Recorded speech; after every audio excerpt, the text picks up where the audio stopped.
Hi every one. 10ാം ക്ലാസ്സിൻ്റെ ബയോളജിയുടെ പുതിയ ക്ലാസ്സിലേക്ക് എല്ലാവർക്കും സ്വാഗതം. എടുക്കാൻ വേണ്ടി പോകുന്നത് പേജ് നമ്പർ 57 ആണ്.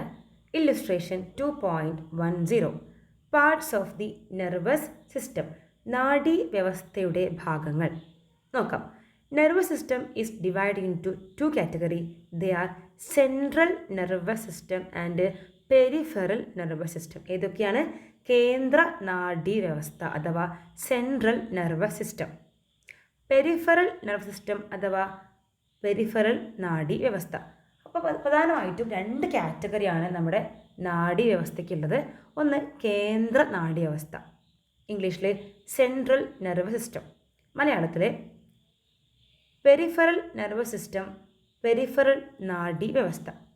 ഇനി ഈ രണ്ട് കാറ്റഗറിയിലും ഏതൊക്കെ ആൾക്കാരാണ് ഉള്ളത് നോക്കാം. First one, central nervous system. It includes the brain and spinal cord. മസ്തിഷ്കം, സുഷുമ്ന എന്നിവ ഉൾപ്പെടുന്നു. ഇതിലാണ് കേന്ദ്ര നാഡീ വ്യവസ്ഥ. എന്നാൽ പെരിഫറൽ നെർവസ് സിസ്റ്റം, പെരിഫറൽ നാഡീ വ്യവസ്ഥ, കേന്ദ്ര നാഡീ വ്യവസ്ഥയെ അവയവങ്ങളുമായി ബന്ധിപ്പിക്കുന്ന 12 ജോഡി 12 പെയേഴ്സ് ഓഫ് ക്രേനിയൽ നെർവ്സ്, 12 ജോഡി ക്ഷീരനാഡികളും 31 ജോഡി സുഷുമ്ന നാഡി അഥവാ സ്പൈനൽ നെർവ്സും ഉൾപ്പെട്ടതാണ് ഇത് പെരിഫറൽ നാഡീ വ്യവസ്ഥ. It includes 12 pairs of cranial nerves and 31 pairs of spinal nerves which connects the central nervous system into the organs. അതായത് വളരെ സിമ്പിളാണ്. ബ്രെയിനും സ്പൈനൽ കോഡും, മസ്തിഷ്കവും സുഷുമ്നയാണ് നമ്മുടെ കേന്ദ്ര നാഡീ വ്യവസ്ഥ. അവയെ മറ്റു അവയവങ്ങളുമായിട്ട് അല്ലെങ്കിൽ മറ്റു ഓർഗൻസുമായിട്ട് കണക്ട് ചെയ്യുന്ന നെർവുകളാണ് ഇതിൽ ഉൾപ്പെടുന്നത് പെരിഫറൽ നെർവസ് സിസ്റ്റം. അപ്പോൾ കേന്ദ്രം, സെൻട്രൽ, ഏറ്റവും ഇമ്പോർട്ടൻ്റ് രണ്ട് ആൾക്കാർ ഏതൊക്കെയാണ്? ബ്രെയിനും സ്പൈനൽ കോഡും. പെരിഫറൽ എന്ന് പറഞ്ഞാൽ ഈ പുറത്തേക്ക് സൈഡിലേക്ക് നടത്താം. അപ്പോൾ ഈ നമുക്ക് ആലോചിക്കുക, ബ്രെയിൻ ഉണ്ട്, സ്പൈനൽ കോഡ് ഉണ്ട്. അപ്പോൾ ബ്രെയിനിൻ്റെയും സ്പൈനൽ കോഡിൻ്റെയും ഒരു പൊസിഷൻ ആലോചിക്കുക. പൊസിഷൻ, ആ പൊസിഷനിൽ സൈഡിലേക്ക് പെരിഫറൽ ഭാഗത്തേക്ക് മറ്റ് അവയവങ്ങളിലേക്കൊക്കെ മറ്റ് ഓർഗൻസിലേക്കൊക്കെ മെസ്സേജ് കൊണ്ടുപോകുന്ന നെർവ്സാണ് ഇതിൽ ഉൾപ്പെടുന്നത് പെരിഫറൽ നെർവസ് സിസ്റ്റം. അതിൽ 12 ജോഡി ശിരോനാഡികൾ, ശിരോ മീൻസ് ബ്രെയിൻ, ക്രേനിയം അല്ലെ, ക്രേനിയൽ നെർവ്സ്, 12 ജോഡി ക്രേനിയൽ നെർവ്സ് ഉണ്ട് അല്ലെങ്കിൽ ശിരോനാഡികളുണ്ട്. എന്നാൽ 31 ജോഡി സ്പൈനൽ നെർവ്സ് അഥവാ സുഷുമ്ന നാഡികളുണ്ട്. It also includes receptors and nerve ganglia. ഇത് എന്ത് ഉൾപ്പെടുന്നുണ്ട്? ഗ്രാഹികളും അതുപോലെ തന്നെ ഗാംഗ്ലിയോൺസും ഉൾപ്പെടുന്നുണ്ട്. അപ്പോൾ എക്സാമിന് ചോദിക്കുകയാണ്, ക്ലാസിഫൈ ദി നെർവസ് സിസ്റ്റം. ഇത് രണ്ട് കാറ്റഗറി ഏതൊക്കെയാണ്? രണ്ട് കാറ്റഗറികൾ. ഒന്ന് സെൻട്രൽ നെർവസ് സിസ്റ്റം, അതിൽ ബ്രെയിനും സ്പൈനൽ കോഡും, കേന്ദ്ര നാഡീ വ്യവസ്ഥ, മസ്തിഷ്കവും സുഷുമ്നയും. രണ്ടാമത്തെ കാറ്റഗറിയാണ് പെരിഫറൽ നെർവസ് സിസ്റ്റം അഥവാ പെരിഫറൽ നാഡീ വ്യവസ്ഥ. ഇതിൽ എന്തൊക്കെയുണ്ട്? 12 ജോഡി ശിരോനാഡി, 12 പെയേഴ്സ് ഓഫ് ക്രേനിയൽ നെർവ്സ്. ഇത് എവിടെ നിന്ന് സ്റ്റാർട്ട് ചെയ്യുക? ബ്രെയിനിൽ നിന്ന്. Then 31 pairs of spinal nerves, 31 ജോഡി സുഷുമ്ന നാഡി. എവിടെ നിന്ന് സ്റ്റാർട്ട് ചെയ്തത്? നമ്മുടെ സ്പൈനൽ കോഡിൽ നിന്ന്. എന്ത് എക്സ്ട്രയിനകത്ത് എന്തൊക്കെയുണ്ട്? നെർവ് ഗാംഗ്ലിയോൺസും അതുപോലെ തന്നെ റിസെപ്റ്റേഴ്സും ഉണ്ട്. നമ്മുടെ ഉദ്ദീപനങ്ങളൊക്കെ സ്വീകരിക്കാനുള്ള ഗ്രാഹികളുണ്ട്, അതുപോലെ തന്നെ നാഡി ഗാംഗ്ലിയോൺസും കാണപ്പെടുന്നുണ്ട്. Okay, brain and spinal cord. Starting from the brain and the spinal code. ഇവിടെ ഫസ്റ്റ് പഠിക്കാനുള്ളത് protection of the nervous system, നാഡീ വ്യവസ്ഥയുടെ സംരക്ഷണം. നമുക്കറിയാം ഏറ്റവും ഇമ്പോർട്ടൻ്റ് ആയിട്ട് 2 പാർട്സ് ആണല്ലേ. നമ്മുടെ തലയോട് അല്ലേ, സ്കള്ളിനകത്താണ് ബ്രെയിനിൻ്റെ ഫസ്റ്റ് പ്രൊട്ടക്ഷൻ ഉള്ളത്. അതുപോലെ തന്നെ സ്പൈനൽ കോഡ് പ്രൊട്ടക്ഷനാണ് വെർട്ടിബ്രൽ കോളം അഥവാ നട്ടല്. അത് ടെക്സ്റ്റ് ബുക്കിനകത്ത് പറയുന്നില്ല, പക്ഷേ മനസ്സിലാക്കി വെക്കുക. മസ്തിഷ്കം അഥവാ ബ്രെയിനിൻ്റെ പ്രൊട്ടക്ഷൻ്റെ ഫസ്റ്റ് പാർട്ട് നമ്മളങ്ങനെ അടിച്ചു നോക്കി തിരക്കി ഒന്ന് അടിച്ചു നോക്കിയേ. അവിടെ സ്കള്ളുണ്ട്, സ്കള്ള് അല്ലേ, സ്കള്ള് നമ്മുടെ തലയോട്. അതുപോലെ തന്നെ നമ്മുടെ സുഷുമ്ന ഇരിക്കുന്ന ഒരു ബോണി കേസ് ആണെങ്കിൽ അസ്ഥികളുടെ നിർമ്മിതമായിട്ടുള്ള ഒരു പ്രൊട്ടക്ഷനാണിത്, നമ്മുടെ വെർട്ടിബ്രൽ കോളം അഥവാ നമ്മുടെ നട്ടെല്ല്. അപ്പം നട്ടെല്ലിനകത്ത് സേഫായിട്ട് സുഷുമ്നയുണ്ട്, വെർട്ടിബ്രൽ കോളത്തിനകത്ത് എന്തുണ്ട്? സ്പൈനൽ കോഡുണ്ട്, സ്കള്ളിനകത്ത് തലയോടിനകത്ത് നമ്മുടെ മസ്തിഷ്കമുണ്ട്. ഓക്കെ, ഇത് രണ്ടും പുറമെ ബ്രെയിനും സ്പൈനൽ കോഡിനും കോമൺ ആയിട്ടുള്ള 2 പാർട്സാണ്. First one meninges and second one cerebro spinal fluid. Cerebro spinal ദ്രവം. അപ്പോൾ രണ്ടുപേർക്കും കോമൺ ആയിട്ടുള്ള പ്രൊട്ടക്ഷനാണ് മെനിഞ്ചസും അതുപോലെ തന്നെ സെറിബ്രോ സ്പൈനൽ ഫ്ലൂയിഡും. മെനിഞ്ചസ് എന്ന് പറഞ്ഞാൽ 3 ലെയേർഡ് കവറിംഗ് ആണ്. അതായത് മസ്തിഷ്കം, സുഷുമ്ന എന്നിവയൊക്കെ പൊതിഞ്ഞ് കാണപ്പെടുന്ന 3 പാളികളുള്ള ഒരു കവറിംഗ് ആണ് ഇത് meninges. 3 layered covering. Okay, 3 layered covering. Then the cerebrospinal fluid is the fluid that is filled in between the inner membranes of the meninges. അതായത് നമുക്കറിയാം മെനിഞ്ചസിന് 3 പാളികളുണ്ട്. ഈ 3 പാളികൾക്കുള്ളിൽ മെനിഞ്ചസിൻ്റെ ആന്തരപാളികൾക്കിടയിലും മസ്തിഷ്കത്തിൻ്റെ അറകൾ ഉണ്ടായിരിക്കില്ല, ചേമ്പേഴ്സ് ഉണ്ടായിരിക്കും ബ്രെയിനിൻ്റെ. ആ ചേമ്പേഴ്സിനകത്തൊക്കെ അതുപോലെ തന്നെ നമ്മുടെ സുഷുമ്നയുടെ സ്പൈനൽ കോഡിൻ്റെ സെൻട്രൽ കനാലുണ്ട്. പഠിക്കാനുണ്ട് നമുക്ക് സെൻട്രൽ കനാൽ. ആ സെൻട്രൽ കനാലിനകത്തൊക്കെ നിറഞ്ഞിരിക്കുന്ന ഒരു ഫ്ലൂയിഡാണ്. അതിൻ്റെ പേരാണെന്ത്? സെറിബ്രോ സ്പൈനൽ ഫ്ലൂയിഡ് അഥവാ CSF അല്ലെങ്കിൽ സെറിബ്രോ സ്പൈനൽ ദ്രവം. ഓക്കെ, അപ്പോൾ അത് എവിടെയൊക്കെ കാണുന്നത്? ഇപ്പോൾ എക്സാം ചോദിക്കുകയാണെങ്കിൽ എവിടെയൊക്കെയാണ് ഈ ഒരു CSFൻ്റെ പൊസിഷൻ എവിടെ കാണപ്പെടുന്നുണ്ട്? CSF is filled in between the inner membrane of the meninges. മെനിഞ്ചസിൻ്റെ ആന്തരപാളികൾക്കിടയിൽ എന്ത് ചെയ്യുന്നുണ്ട്? കാണപ്പെടുന്നുണ്ട്. അതുപോലെ തന്നെ in the cavities of the ബ്രെയിനകത്ത് കാണുന്ന അറകളുണ്ട്, അറകൾ കാണപ്പെടുന്നുണ്ട്. മൂന്നാമതായിട്ട് it is present in the central canal of the spinal cord. സുഷുമ്നയുടെ സെൻട്രൽ കനാലിലും നിറഞ്ഞിരിക്കുന്ന ദ്രാവകമാണിത് സെറിബ്രോ സ്പൈനൽ ദ്രവം അഥവാ സെറിബ്രോ സ്പൈനൽ ഫ്ലൂയിഡ് CSF. അപ്പോൾ CSFൻ്റെ പൊസിഷൻ 3 സ്ഥലത്തായിട്ട് പറഞ്ഞിട്ടുണ്ട്. ബ്രെയിനിലും കാണപ്പെടുന്നുണ്ട്, സ്പൈനൽ കോഡിലും കാണപ്പെടുന്നുണ്ട്. ബ്രെയിനിലാണെങ്കിൽ മെനിഞ്ചസിൻ്റെ 3 പാളികൾക്കിടയിലും അതുപോലെ തന്നെ അതിൻ്റെ ക്യാവിറ്റീസ് അറകളിലും കാണപ്പെടുന്നുണ്ട്. എന്നാൽ സ്പൈനൽ കോഡിലാണെങ്കിൽ സ്പൈനൽ കോഡിൽ കാണപ്പെടുന്ന സെൻട്രൽ കനാലിലാണ് എന്ത് കാണപ്പെടുന്നത്? CSF കാണപ്പെടുന്നത്. ഓക്കെ, ദെൻ നമ്മൾ ഓൾറെഡി പഠിച്ച സെല്ലാണിത് ependymal cells. Ependymal cells play a major role in the formation of this fluid. ഈ ഒരു ദ്രവത്തിൻ്റെ രൂപീകരണത്തിൽ എപ്പൻഡൈമൽ കോശങ്ങൾക്ക് വലിയ പങ്ക് ഉണ്ട്. Okay, then cerebro spinal fluid performs the following functions. ഇതൊക്കെ നോക്കേ 4 ഫംഗ്ഷൻസ് വെരി വെരി ഇമ്പോർട്ടൻറ്റ്. നമുക്കൊരു 3 മാർക്സിനൊക്കെ ചോദിക്കാൻ ചാൻസ് ഉള്ള ബ്രെയിനിൻ്റെ പ്രൊട്ടക്ഷൻ ചോദിക്കുമ്പോൾ നമ്മൾ മെനിഞ്ചസും അതുപോലെ തന്നെ CSF പറഞ്ഞു കഴിഞ്ഞിട്ട് CSFൻ്റെ ഫംഗ്ഷൻ നമ്മൾ എന്ത് ചെയ്യും? എക്സാമിന് എഴുതേണ്ടി വരും. ഏതൊക്കെയാണ്? Provides oxygen and nutrients to the tissues. നമുക്കറിയാം ഒരു ഫ്ലൂയിഡ് ആണല്ലേ. അപ്പോൾ നമ്മൾ ജ്യൂസ് കഴിക്കാമല്ലേ, ജ്യൂസ് നമുക്ക് ഭയങ്കര ന്യൂട്രിയൻസും ഒക്കെ കിട്ടും അല്ലേ. അതുപോലെ തന്നെ കലകൾക്ക് ഓക്സിജനും പോഷണം നൽകുന്നു. Then second one eliminates waste. Waste എന്ത് ചെയ്യുന്നുണ്ട്? മാലിന്യങ്ങൾ നീക്കം ചെയ്യാൻ സഹായിക്കുന്നുണ്ട്. Then regulates the pressure inside the brain and the spinal cord. മർദ്ദം ക്രമീകരിക്കുന്നുണ്ട്. നാലാമതായിട്ട് protects from the external injuries. നമ്മുടെ ഈ ഒരു ടോപ്പിക്കിന് എന്താണ്? നാഡീവ്യവസ്ഥ സംരക്ഷണമാണല്ലേ. അതുകൊണ്ട് ബാഹ്യക്ഷതങ്ങളിൽ എന്ത് ചെയ്യുന്നുണ്ട്? സംരക്ഷിക്കുന്നുണ്ട്. അപ്പോൾ ഈ ഒരു പേജിൽ നിന്ന് നമുക്ക് എക്സ്പെക്റ്റ് ചെയ്യാവുന്ന ക്വസ്റ്റ്യൻ ഒന്ന് ഈ 2.10 ഈ ഒരു ഇല്ലുസ്ട്രേഷൻ ചിത്രീകരണമാണ്. ഇത് ഇങ്ങനെ തന്നെ ചോദിക്കാം. അല്ലെങ്കിൽ ഒരു എക്സാമ്പിളാണ് ബ്രെയിൻ -ക്രേനിയൽ നെർവ്സ് -12 പെയേഴ്സ്. ഒരു പോയിൻ്റാണ്. മസ്തിഷ്കം ശിരോനാഡി 12 ജോഡി. തൊട്ടടുത്ത് വരില്ലേ സുഷുമ്ന 2 കുത്ത് ഹൈഫൻ ഇട്ടു. അപ്പോൾ ഞാൻ കൊടുക്കുക സുഷുമ്ന നാഡി 31 ജോഡി അല്ലേ. Spinal cord spinal nerve 31 pairs. അങ്ങനെ ഒരു 1 വേർഡ് ക്വസ്റ്റ്യൻ നമുക്ക് ഈ ഭാഗത്ത് പ്രതീക്ഷിക്കാം. ഈ പ്രൊട്ടക്ഷൻ ഓഫ് ബ്രെയിനിൻ്റെ ഭാഗത്ത് വളരെ ഇമ്പോർട്ടൻ്റ് ആണ് മെനിഞ്ചസ്, CSF. അങ്ങനെ എവിടെയൊക്കെയാണ് മെനിഞ്ചസ് കാണപ്പെടുന്നത്, എന്തൊക്കെയാണ് CSFൻ്റെ ഫംഗ്ഷൻ. ഇതാണ് ഈ ഒരു പേജിൽ നിന്ന് നമുക്ക് പ്രതീക്ഷിക്കാവുന്ന ക്വസ്റ്റ്യൻസ്. പിന്നെ ഇവിടെ ഒരു എപ്പൻഡൈമൽ സെൽസിൻ്റെ പോയിന്റ് പറയുന്നുണ്ട്. ഇത് പഴയ ബുക്കിനകത്ത് ഉണ്ടായിരുന്നില്ല, അതുകൊണ്ട് തന്നെ പ്രതീക്ഷിക്കാം. Okay, then next topic very very important parts of the brain. ഇത് സ്ഥിരമായിട്ട് SLC എക്സാമിന് വരയ്ക്കാൻ ചോദിച്ചിരുന്ന ഒരു ഷുവർ ക്വസ്റ്റ്യൻ ആയിരുന്നു ബ്രെയിനിൻ്റെ പാർട്സ് ആൻഡ് ദെയർ ഫങ്ഷൻസ്. ഇതിനകത്ത് ഈ ഒരു 2 പോയിൻ്റാണ് എക്സ്ട്രാ ഇതിനകത്ത് ആഡ് ചെയ്തിട്ടുള്ളത്. മിഡ് ബ്രെയിനും അതുപോലെ തന്നെ പോൺസും. ബാക്കി 5 എണ്ണം ഓൾറെഡി പഴയ ബുക്കിനകത്ത് ഉണ്ടായിരുന്നു. അപ്പോൾ 5 എണ്ണം എക്സ്ട്രാ ഉണ്ട്. മൊത്തം 7 പാർട്സ് ഇത് പഠിക്കാറുണ്ട്. Very very important. ഇത് പഠിക്കുമ്പോൾ നിങ്ങൾ ഇത് വരച്ചുകൂടെ പഠിക്കണം. വരച്ച് കഴിഞ്ഞിട്ട് ഈ സെറിബ്രൽ ഈ പാർട്സൊക്കെ നിങ്ങൾക്ക് കറക്റ്റായിട്ട് ലേബിൾ ചെയ്യാൻ പറ്റുന്നുണ്ടോ എന്ന് ഉറപ്പ് വരുത്തണേ. First one cerebrum the largest part of the brain. നമ്മൾ ഓർഡർ പഠിച്ചോ the largest part of the brain അല്ലേ. മസ്തിഷ്കത്തിൻ്റെ ഏറ്റവും വലിയ ഭാഗമാണിത് സെറിബ്രം. അതുപോലെ തന്നെ സെറിബ്രത്തിന് 2 പാർട്സ് ഉണ്ട്, 2 ഭാഗങ്ങളുണ്ട്. ദി ഔട്ടർ പാർട്ട് അല്ലേ, പുറം ഭാഗം, പുറം ഭാഗത്തെ ബാഹ്യഭാഗത്ത് നമുക്ക് എന്ത് വിളിക്കാം? ഗ്രേ മാറ്റർ, അല്ലെങ്കിൽ പുറം ഭാഗത്ത് കാണുന്ന ഗ്രേ മാറ്ററാണ്. ആ പുറം ഭാഗത്ത് നമുക്ക് എന്ത് വിളിക്കാം? കോർട്ടെക്സ് എന്ന് വിളിക്കാം. അപ്പോൾ മസ്തിഷ്കത്തിൻ്റെ ഗ്രേ മാറ്റർ കാണപ്പെടുന്ന ബാഹ്യഭാഗമാണ്, ഔട്ടർ പാർട്ടാണ് ഇത് കോർട്ടെക്സ്. അപ്പോൾ ഇങ്ങനെ പഠിച്ചു വെച്ചാൽ മതി, ഔട്ടർ കോർട്ടെക്സ് അല്ലേ, outer cortex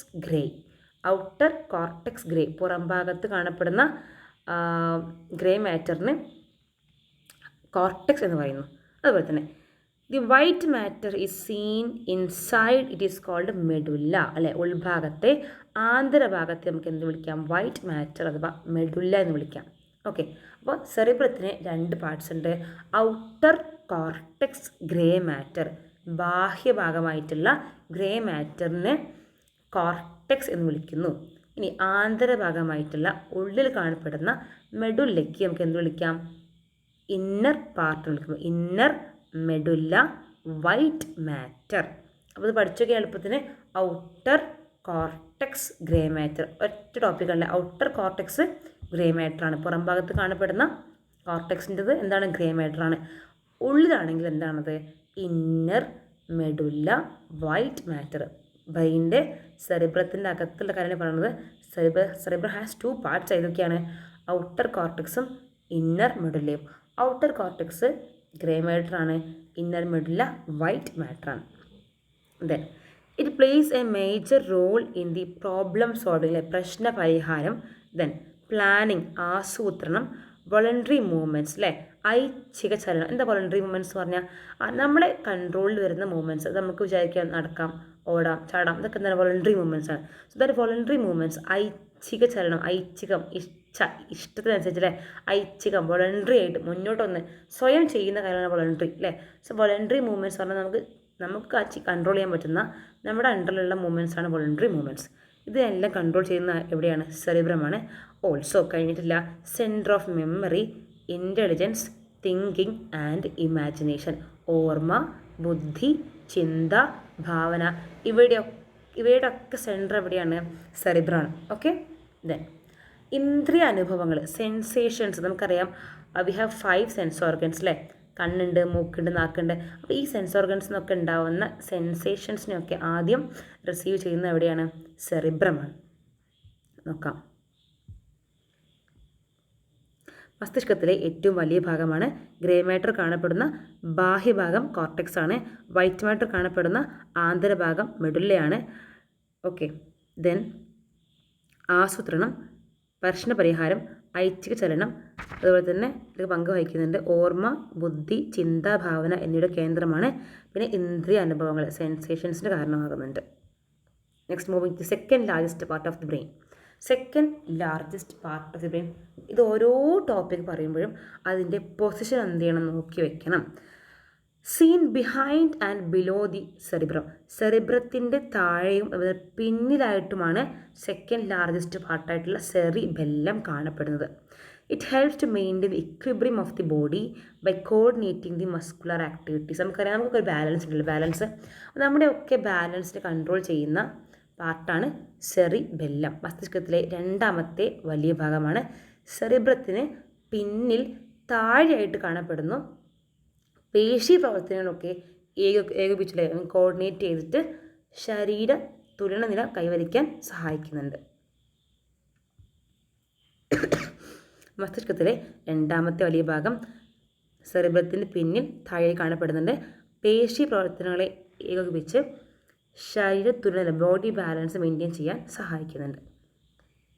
then third one, thalamus.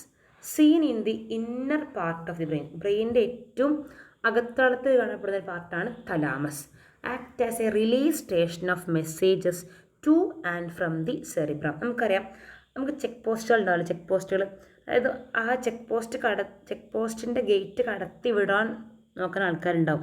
ആ വണ്ടി അങ്ങോട്ട് കടത്തി വിടണമെങ്കിൽ ഇവിടുന്ന് ഒരു പെർമിഷൻ വേണം. അതുപോലെ തന്നെയാണ് സെറിബ്രത്തിന് അകത്തേക്കും സെറിബ്രത്തിൻ്റെ അകത്തുനിന്ന് പുറത്തേക്കുമുള്ള മെസ്സേജ് ടു ആൻഡ് ഫ്രം അല്ലേ, സെറിബ്രത്തിൻ്റെ അകത്തേക്കും പുറത്തേക്കുമുള്ള മെസ്സേജുകളൊക്കെ കൺട്രോൾ ചെയ്യുന്ന റിലേ സ്റ്റേഷനാണ് ഇത് നമ്മുടെ thalamus. And pain killers act on this part. Very important ആണ്. പെയിൻ കില്ലറുകൾ, വേദന സംഹാരികളൊക്കെ പ്രവർത്തിക്കുന്നത് എവിടെയാണ്?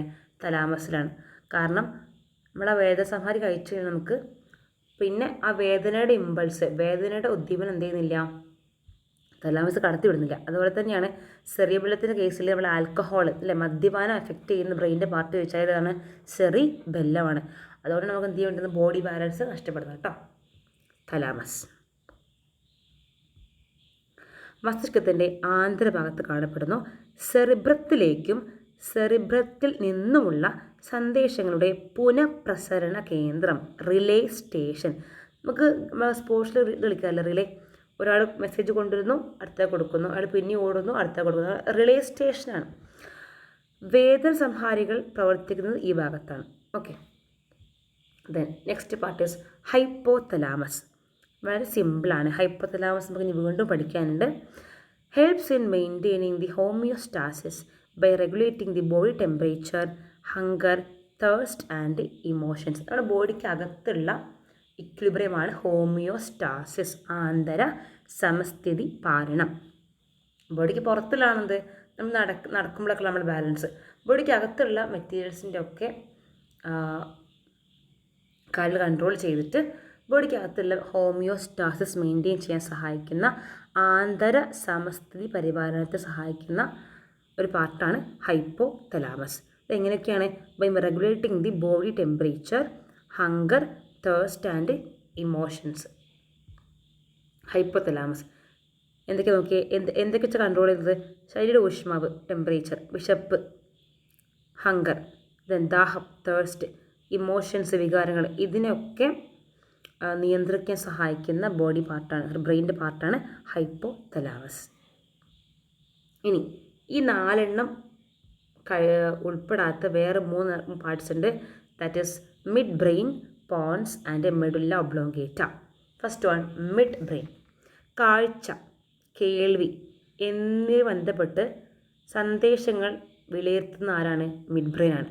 The mid brain evaluates the initial assessment of the messages regarding the vision and the hearing. കാഴ്ച, അതുപോലെ തന്നെ കേൾവി, വിഷൻ ആൻഡ് ഹിയറിംഗ്, ഇതിനൊക്കെ അസസ് ചെയ്യുന്ന പാർട്ടാണ് ഇത് mid brain. This part plays a major role in the movement of the eye and eyebrows. നമ്മുടെ പുരികം, കണ്ണ് ഇവയുടെയൊക്കെ ചലനത്തിന് സഹായിക്കുന്ന ബ്രെയിൻ്റെ പാർട്ടാണ് mid brain. Okay, then second one, pons. Coordinates the muscular activities of the eye and the face. കണ്ണിലും മുഖത്തുമുള്ള പേശികളുടെ പ്രവർത്തനങ്ങളൊക്കെ കോർഡിനേറ്റ് ചെയ്യുന്ന എവിടെയാണ്? പോൺസ് ആണ്. ഓൾസോ വെരി ഇമ്പോർട്ടൻ്റ് ആണ്. Regulates the rate of ventilation, അല്ലേ? നമ്മുടെ റെസ്പിറേഷന് ബന്ധപ്പെട്ടൊരു പാർട്ടാണ് നമ്മുടെ ഈ ഒരു പോൺസ് എന്നുള്ളത് ടോപ്പിക്കാണ്. അപ്പോൾ ശ്വാസോച്ഛ്വാസ നിരക്കിനെയൊക്കെ നിയന്ത്രിക്കാൻ സഹായിക്കുന്ന ബ്രെയിൻ്റെ പാർട്ടാണ് pons. Then last one, medulla oblongata. ഇത് നീണ്ടു കിടക്കുന്ന ഈ സാധനം സ്റ്റാർട്ടിങ് ഇവിടെ medulla oblongata. Controls the involuntary activities like heart beat, ventilation, vomiting, cough and sneezing. ഇതൊന്നും നമ്മുടെ കയ്യിൽ ഒതുങ്ങുന്നതല്ല. നേരത്തെ ഞാൻ പറഞ്ഞു വോളണ്ടറി ആക്ടിവിറ്റീസ് എന്ന് പറഞ്ഞാൽ നമുക്ക് എന്ത് ചെയ്യാം? നമുക്ക് തോന്നുമ്പോൾ എണീക്കാം, ഇരിക്കാം, കൈയോട്ടം ചെയ്യാൻ പറ്റില്ലേ? പക്ഷേ ഇവിടെ ഞാൻ വായിച്ച ഒരൊറ്റ മൂവ്മെൻറ്റ്സ് നമുക്ക് എന്ത് ചെയ്യാൻ പറ്റില്ല? കൺട്രോൾ ചെയ്യാൻ കഴിയില്ല. ഏതൊക്കെയാണ്? ഹാർട്ട് ബീറ്റ് കൺട്രോൾ ചെയ്യാൻ പറ്റുമോ? ഇല്ല. വെന്റിലേഷൻ, ശ്വാസോച്ഛ്വാസങ്ങളോട് പറ്റില്ല. വൊമിറ്റിംഗ്, ഛർദി, കഫ്, ചുമ, സ്നീസിങ്, തുമ്മൽ, ഇതൊന്നും നമുക്ക് കൺട്രോൾ ചെയ്യാൻ പറ്റില്ല. ഇതൊക്കെ ഓൾറെഡി ഓട്ടോമാറ്റിക് സംഭവിച്ചു പോകുന്നതാണ്. ഓക്കെ, ഇതാണ് ബ്രെയിനിൻ്റെ പാർട്സ് ഉള്ളത്. നമുക്ക് ഇവിടെ ഒരു ടേബിൾ 2.3 ഉണ്ട്, ഇത് നോക്കിക്കോളൂ. ഇവിടെ ബ്രെയിനിൻ്റെ പാർട്സ് ഉണ്ട്, ഇപ്പുറത്തെ അതിൻ്റെ ഫങ്ഷൻസ് എഴുതാം. സെറിബ്രം ഇത് ലാർജസ്റ്റ് പാർട്ടാണ്. ഫങ്ഷൻ ചോദിക്കുമ്പോൾ നമുക്ക് എന്ത് പറയാം? ആയിട്ട് ഇവോക്ക് സെൻസേഷൻസ്, അല്ലേ? നമുക്ക് സെൻസേഷൻസ് ഉണ്ടാകാൻ കാരണമായിട്ടുള്ളത് സെറിബ്രമാണ്. അതുപോലെ തന്നെ centre of the thought, intelligence, അല്ലേ? ഇതിൻ്റെ ഒക്കെ സെൻറ്റർ എവിടെയാണ്? സെറിബ്രമാണ്. ദെൻ സെറിബെല്ലം, ഇത് രണ്ടാമത്തെ വലിയ പാർട്ടാണ്, എഴുതേണ്ട ആവശ്യമില്ല. ദെൻ ഫങ്ഷൻ എന്താണ്? Coordinates muscular activities. ശരീരത്തിന് തുറന്ന അല്ല ബോഡി ബാലൻസ് മെയിൻറ്റെയിൻ ചെയ്യാൻ സഹായിക്കുന്നത് സെറിബെല്ലമാണ്. Then thalamus, it actors relay station of impulses അല്ലേ, ആവേഗങ്ങളുടെ ഒക്കെ ഒരു പുനഃപ്രസരണ കേന്ദ്രമാണ് നമ്മുടെ തലാമസ്. Then next one hypothalamus. Hypo homeostasis, hypo homeostasis അല്ലേ, ആന്തര സമസ്ഥിതി പാലനത്തിന് സഹായിക്കുന്നതാണ് ഹൈപ്പോ തലാമസ്. ആന്തരം അല്ലേ, ആന്തര സമസ്ഥിതി പാലനം hypothalamus. Then mid brain, നമ്മുടെ കാഴ്ച കേൾവി ഇതിലൊക്കെ ഫസ്റ്റ് റിപ്പോർട്ട് ചെയ്തത് ഒരു മിഡ് ബ്രെയിൻ്റെ ഭാഗത്തു നിന്നാണ്. സോ മിഡ് ബ്രെയിൻ കാഴ്ച കേൾവി എന്നിവ ബന്ധപ്പെട്ട സന്ദേശങ്ങൾ വിലയിരുത്തുന്നുണ്ട്. ദെൻ പോൺസ് എന്ന് പറഞ്ഞാൽ നമ്മുടെ ഒരു ശ്വാസോച്ഛ്വാസം റെസ്പിറേഷൻ്റെ പാർട്ടായിട്ട് പോൺസ് പറയാം നമുക്ക്. കണ്ണിലും മുഖത്തുമുള്ള പേശികളുടെ പ്രവർത്തനത്തൊക്കെ ഏകോപിപ്പിക്കുന്നുണ്ട്. Okay. Then last one medulla oblongata, ഹൃദയസ്പന്ദനം അല്ലേ, മെഡുല്ല എന്തൊക്കെയാണ്, ഹൃദയസ്പന്ദനം, അതുപോലെ തന്നെ ശ്വാസോച്ഛ്വാസം, ഛർദി, ചുമ ഇതിനെയൊക്കെ കൺട്രോൾ ചെയ്യുന്ന അനൈച്ഛിക പ്രവർത്തനമാണ്. നമുക്കൊന്നും ചെയ്യാൻ കഴിയില്ല, ഇൻവോളണ്ടറി മൂവ്മെൻറ്റ്സ് ആണ്. ഓക്കെ. അപ്പോൾ ഈ ഒരു ടേബിൾ കമ്പ്ലീറ്റ് ആക്കി വെക്കുക. ഇവിടെ സൈഡിൽ ക്വസ്റ്റ്യൻ ഉണ്ട്. How do smoking, consumption of alcohol, drug abuse effect the health of the brain. ഇത് നമുക്ക് കഴിഞ്ഞ വർഷത്തെ ബുക്കിൽ പഠിക്കാനുണ്ടായിരുന്നു. സ്മോക്കിംഗ് ആൻഡ് ഹെൽത്ത് അസാർഡ്സ് എന്ന് പറഞ്ഞിട്ട് ഇതിൽ ബ്രെയിനിനെ ബാധിക്കുന്ന ഭാഗങ്ങളാണ്. എങ്ങനെയൊക്കെ ബാധിക്കുന്ന നോക്കാം. സ്ട്രോക്ക് ഉണ്ടാവും, പക്ഷാഘാതം നമ്മൾ കേട്ടില്ലേ, പെട്ടെന്ന് പ്രഷർ കൂടിയിട്ട് കൊണ്ടുവരാൻ വൈകിപ്പോയി എന്നൊക്കെ പറയാറില്ലേ. സോ സ്ട്രോക്ക് ഉണ്ടാവാറുണ്ട്. ദെൻ അഡിക്ഷൻ ടു നിക്കോട്ടിൻ അല്ലേ, ഇതൊരുപാട് ഉപയോഗിക്കുന്ന ഒരു അഡിക്ഷൻ മാതിരി ഫീൽ ചെയ്യും. സോ ഇത്രയാണ് ഈ ഒരു പാർട്ട്. നന്നായി പഠിച്ചിരിക്കണം. ഇത് വളരെ ഇമ്പോർട്ടൻ്റ് ആണ് കേട്ടോ. ഈ ഒരു 7 parts: cerebrum, cerebellum, thalamus, hypothalamus, then mid brain, pons and medulla.